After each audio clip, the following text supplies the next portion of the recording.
Welcome to 180 U-Turn, the talk show that features some of the greatest conversion stories of our time. Stories of men and women who are on the highway to hell when they encountered a Damascus Road event that completely turned their lives around. Hello everyone, I'm Steve Savant, and I'm broadcasting live from the Christian Life Ranch in New River, Arizona, one of the most comprehensive Christian faith-based solutions to life-controlling problems, i.e. alcohol, drugs, codependent relationships, etc. For more information on the Christian Life Ranch and their value-based menu of support services, weekly meetings, and special events, hop out to their website at tcaz.org, tcaz.org.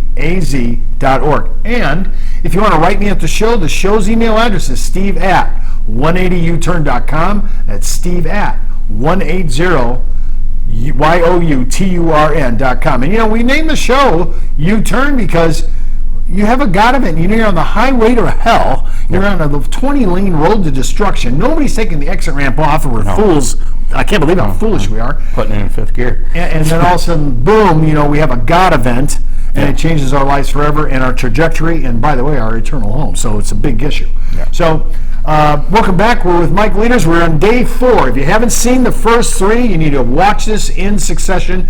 Get the chronology down so you can understand and get the full Monty of the story, which is a big story. Michael, you came here, you're at the good Catholic Irish boy, we're at a Protestant Pentecostal rehab place. That makes total sense to me. Right. And so you're here, and now hey, I'm praying, I'm going to chapel, I'm reading the Bible, hey, and you're getting in the groove, but is it happening for you? At first, no. Okay. I'll be honest. All right. No, that's good. Wasn't, like I said, there was an end road to begin with. There was I needed to do this to get straight so I could show my family, and I could get back with your daughter. Back in my daughter's life. Okay. And by the way, it's not like it's an unworthy goal. No, I didn't see it that way. Yeah. So you're going to it here, and a couple weeks go by, 3 or 4 weeks go by, and you're still, nothing's happening for you. No. I would say, I'm going to be completely honest, there's kind of a trifecta moment as I walked through. There was a moment in induction, probably just before I left, where I felt the presence of God again in my life. Mm-hmm. This is the first time in a long time. Yeah, ever since I walked away. I felt like a significant weight of God in my life. But that, that scared me off, to be honest. That terrified me. It wasn't what I was looking for, because like I said, I had a plan. So now plans are changing, and we get up to the Christian Life Ranch, and I have a moment with my counselor Louie, where we're walking through forgiveness. You go through these. As I was writing this with him, I was going through periods of life where we do these terrible things to people. And I'm trying to find an idea, because, reaching out to people and having them relive what you did to them, that didn't seem fair to me. Whether right or wrong, I don't know, but it didn't seem fair for me to, hey, I should reach out and talk to everybody I've ever hurt. And I think there's a real fear of going maybe to jail for admitting maybe stupid things you had done, and that's not anything you want to do either, so there's that fear. So you have this forgiveness aspect. I'm walking through forgiveness here at the ranch. And then there was what I call the real, where I'm walking through the motions. I believe everything was on God's time for a reason. And it took the time it did because it had to work for me that way. It was what God had planned out for me. I was an intern, and I had taken Percocet as an intern here at the ranch. And they were not lawfully. No. This was a. We had a slip. Yeah. Okay. I thought I was going to do this perfect season. I was going to Tom Brady teen challenge and come out on the other side and whatever, and get back to life. But God had another plan. I used the Percocet. Came back to the ranch. I was obviously high. They knew. I admitted to it, even though they drug tested me. I still admitted to it. I always like guys who admit it after the UA's been done. You know? Well, no, I admitted before they did the UA. So good for you. I'll give you. I knew the UA was coming, so I did admit it to it. Yeah. But there was this moment with our pastor here, Rick, and the Dean of Men, and another gentleman here that's actually a director in Hawaii's Teen Challenge, Billy Dossett.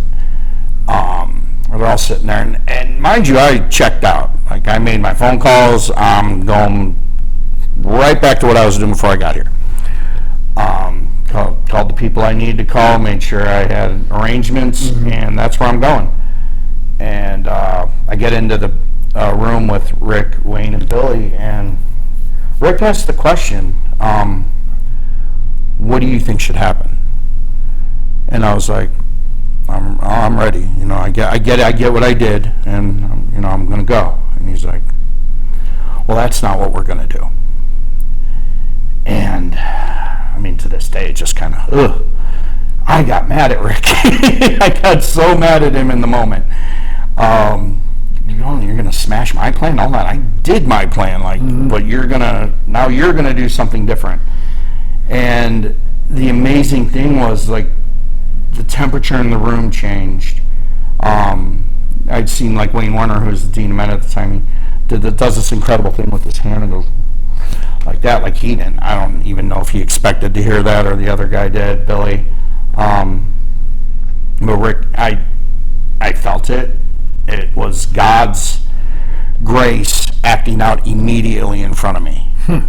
And that was what I would say was this big turning point in my life. So I mean, I had gone through Teen Challenge, baby stepping it, and it took a fall, not being perfect, not being the guy I thought I could be. It took me being broken. It took me being vulnerable and exposed, so God could use that moment. I think a lot of people, when they hear about places like this, like Teen Challenge and other detox and rehab facilities, and I'm even saying Christian ones, that they don't know what to believe. You know, if I make a mistake, if I have a failure during this time, right? These guys are pretty Bible centric in their condemnation. They're going to take you out, and you're going to get belittled, and you're going to get read the riot act. Right. But that's not what happened here. No. There was, I'd watched other students fail and choose to leave the program. And I was doing that same thing. I was choosing to leave. Some come back. And some do come back, and they stick it out, and God works, and God uses it. Wow. And God used that moment to, I knew then, that's when I was in. That's when I was like, all right, I'm going to do this. I'm in for this. And not just in for this, you were all in. Yeah. Yeah, I mean, you pushed the chips in the middle, told God, I'm ready. Yeah, I'm ready to submit to this.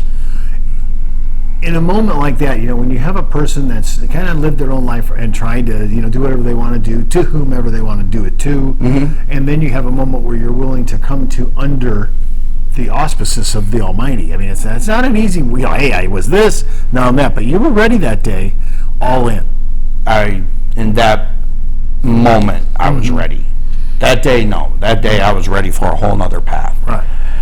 And when I saw His work happening, that's when I just whatever I thought was real, I knew at the moment it is real.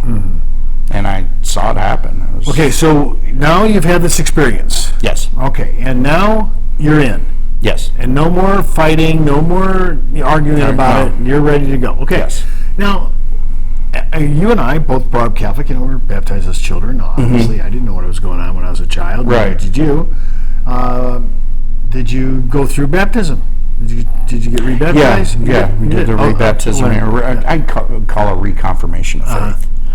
So, I did that, reconfirmed my life to Christ. I had my daughter baptized here by Rick. Wow. Yeah. And how old is she, may I ask? She was, I want to say like 10, she's 15 now, so she was about 9 or 10 at the time. She local here? Or she lives in Surprise, so she's not far. So close. Yeah, so she's here Friday through Sunday night, Monday morning, whenever I take her back to school. She spends the remainder of the week at school, with her mom and stuff, so makes it easy. Now, when you you have complete visitation rights, are you Yeah. sharing custody? Yeah, we're sharing custody right now. Do you think you would have got that if you would have turned your way over to the Lord and got off dope? There's a part of me that wants to say I could have done it and maybe make it, but no, it's just, that's a lie. No, God used every little thing the way he did, and every step of it. How does your daughter, view you doing this kind of action with God? Oh gosh, that's such a. I know she's proud of her dad. I know she loves her That's dad. good to hear too, by the way. Yeah, I know she tells me, she knows I help people. She knows I sit here and I get to disciple the guys. I get to hopefully share a moment with somebody and bring healing. And that's what all this is about. At the end of the day, is finding healing, and with the healing will come forgiveness. And we all run around with so much unforgiveness in our lives towards ourselves, towards others, and all we're begging for is just for someone to heal us. Well, let's just assume, because this is a major issue in the audience, right? I get it all the time. Let's say you forgave people who screwed you over. Let's just say you were able to do that, right? Okay, and you in turn asked people that you hurt, to whatever degree you could do it, to forgiveness for you hurting them. Yes. How hard is it, knowing that this is one of the top 3 things I get from the audience? How hard is it to forgive yourself? I mean, how hard is it? It is, for me, it's difficult. Brutal. I would rather not, but I know God doesn't want me to live in that. Like I said, when I was writing this out, I realized just how much unforgiveness I held towards. So we can forgive people, but there's still those moments we've had with those people. Right. It doesn't mean we don't forgive them, but we don't forgive ourselves for what happened in these moments. And you get these memories and these thoughts, and you're just like, oh my God. And myself, I weigh it on me, and I beat myself up over it. And it's just like, at the end of the day, I have like somebody like Rick or Reagan come to me, and they're like, dude, that's not what God wants for you. God doesn't care about that. I hope you're hearing this, because self-assessment at this level, especially when you come through rehab and detox and things of this nature, self-assessment is a dead-end street. There's no life to it. Introspection is just going to be a killer. It's not going to be supportive to getting you through your stuff. No. The sooner you figure out, the Lord's forgiven me, and then I in turn, I will now forgive myself.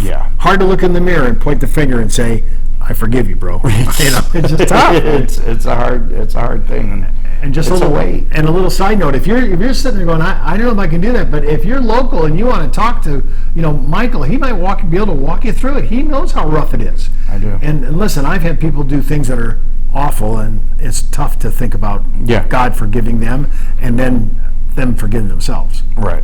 I mean, there's some stories in these shows that you go, wow, I totally understand why this guy's struggling. Yeah.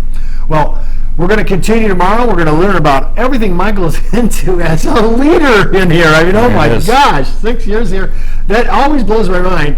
The people sometimes that bristle the most about coming through places like this wind up being the helper down the road. Staying. Listen, for more information of everything that's going on here at the Christian Life Ranch and their value-based menu of support services and weekly meetings and special events, all the stuff they do, just hop out to their website at tcaz.org.